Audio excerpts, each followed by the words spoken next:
Kembali lagi di channel Biosains. Pada video pembelajaran kali ini, Biosains akan membahas tentang materi gerak tumbuhan. Apa itu gerak tumbuhan dan bagaimana tumbuhan itu bisa bergerak? Silakan simak video berikut ini. Tetapi sebelum kita lanjut membahas materi gerak tumbuhan, ada sebuah pertanyaan pemantik terlebih dahulu. Pertanyaannya adalah, apakah gerak hewan dan tumbuhan itu sama? Jadi, hewan itu dapat bergerak, tumbuhan juga dapat bergerak. Apakah kedua makhluk hidup ini bergeraknya itu sama?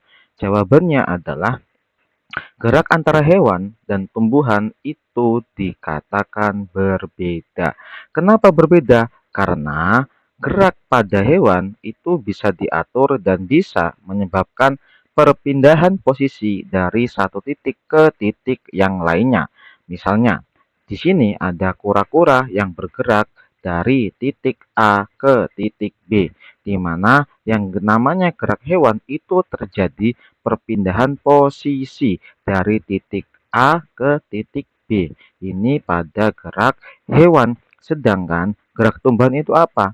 Gerak tumbuhan yaitu gerak yang merupakan respon dalam menanggapi rangsangan atau juga disebut iritabilitas. Jadi perbedaannya adalah kalau gerak pada hewan itu terjadi perpindahan posisi dari satu titik ke titik yang lainnya. Sedangkan kalau pada gerak tumbuhan itu hanya merupakan respon dalam menanggapi rangsang atau juga disebut iritabilitas. Jadi kalau gerak pada tumbuhan itu tidak terjadi perpindahan posisi dari satu titik ke titik yang lainnya.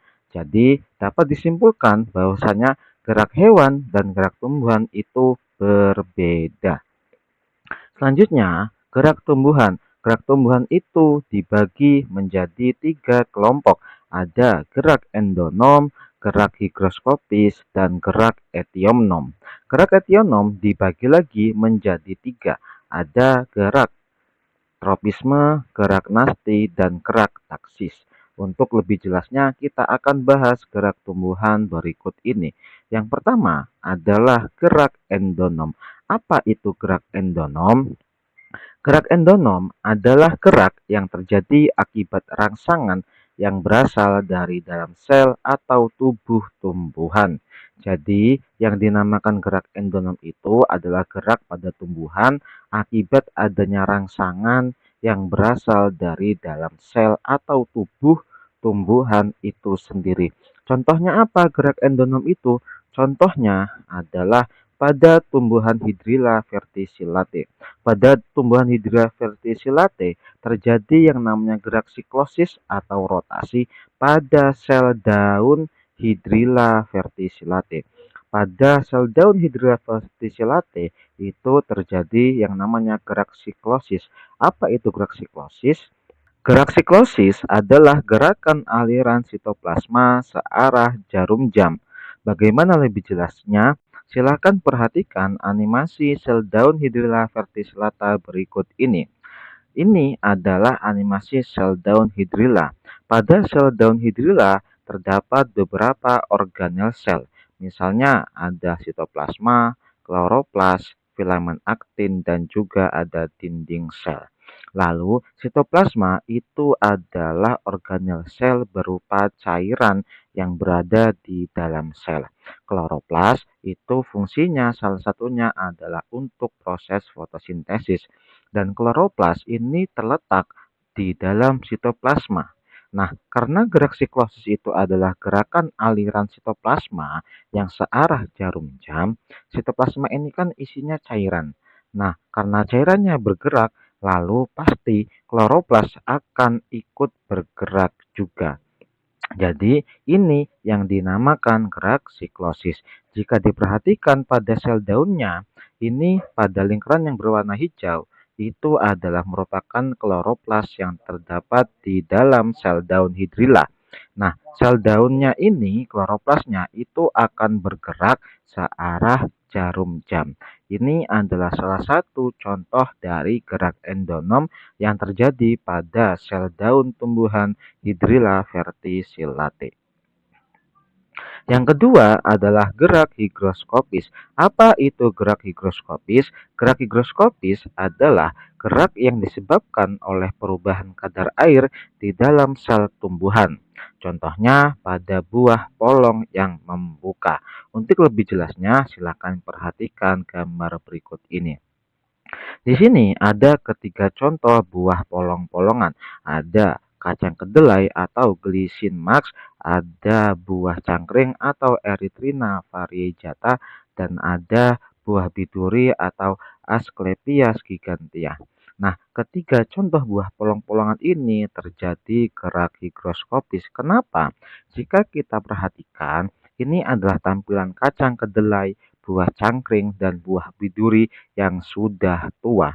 Karena bijinya itu sudah tua, maka akan terjadi perubahan kadar air pada buah polong-polongan yang awalnya ketika buah ini masih muda, mereka tidak membuka. Tetapi karena bijinya atau kulitnya itu sudah berwarna kecoklatan, maka menunjukkan bahwasanya buah polong ini sudah tua, dan apabila sudah tua maka terjadi perubahan kadar air pada buah polong-polongan. Kalau kadar airnya sudah berubah, nantinya mereka akan membuka dan bagian biji kedelai, bagian biji buah cangkring dan buah biduri itu akan terlihat.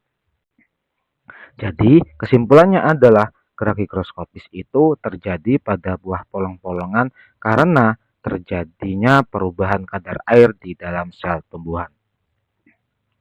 Yang ketiga adalah gerak etionom. Apa itu gerak etionom? Gerak etionom adalah gerak yang terjadi karena adanya rangsang dari luar tubuh tumbuhan, misalnya cahaya, suhu, air, sentuhan, zat kimia, dan gravitasi bumi. Berdasarkan rangsangnya, gerak etionom dibagi menjadi tiga. Ada gerak tropisme, gerak nasti, dan gerak taksis. Berdasarkan sumber rangsangnya lagi, gerak tropisme dibagi menjadi 5 jenis. Ada gerak fototropisme, gerak geotropisme, gerak tikmotropisme, gerak hidrotropisme, dan gerak kemotropisme. Dan gerak nasti itu berdasarkan sumber rangsangnya juga dibagi menjadi 5 jenis, yaitu ada gerak fotonasti, gerak termonasti, gerak seismonasti atau tikmonasti, gerak niktinasti, dan gerak nasti kompleks. Sedangkan untuk gerak taksis dibedakan atau dikelompokkan menjadi dua jenis, yaitu ada gerak fototaksis dan gerak kemotaksis. Untuk lebih detailnya, gerak etionom akan dipaparkan pada video pembelajaran biosains berikutnya, mulai dari gerak etionom tropisme, gerak etionom nasti, dan gerak etionom taksis. Terima kasih telah menonton video pembelajaran ini. Jangan lupa dukung terus channel Biosains dengan cara menekan tombol like, komen, dan share sebanyak-banyaknya, serta subscribe channel YouTube Biosains agar channel YouTube pembelajaran Biosains dapat berkembang menjadi lebih baik ke depannya. Sekian, terima kasih.